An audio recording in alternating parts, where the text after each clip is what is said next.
Mga idol, no? Luluto na si Mrs. Ang igadong manok. Masarap pala yung igadong manok, ano? Yan. Diba? May mga idol kung bakit ito.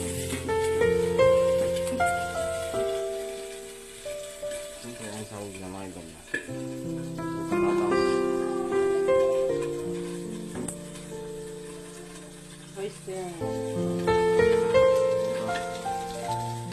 Manok yan, manok. Chicken, igadong chicken. Yan.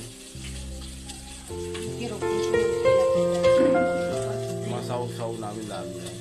Kompleto yung misis ko kasi magaling magluto yan. Tignan nyo mo ng katawan. Design yan.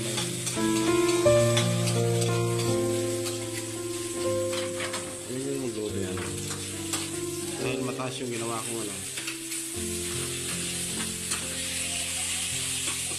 Ito, kasin.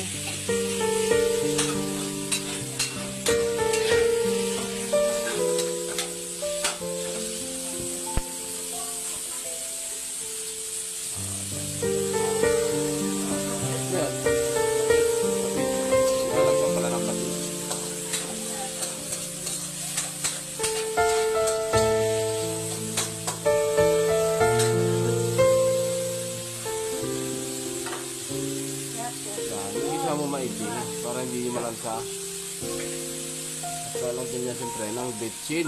Bitchin yan, oh. Yan. Lutong ano yan, lutong Ilocos. Labag. Parang style apritada. Pero yung apritada kasi may ketchup. May ano. Yan mga idol. Dahil manok ang gamit niya.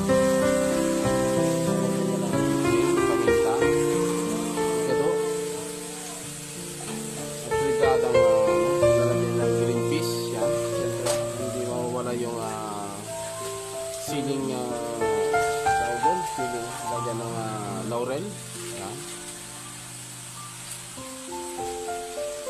Sigurado yung tataba na naman tayo ito mga laurel.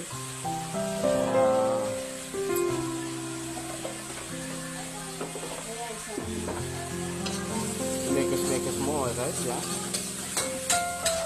Magaling yung mag-mekos-mekos. Tapos after that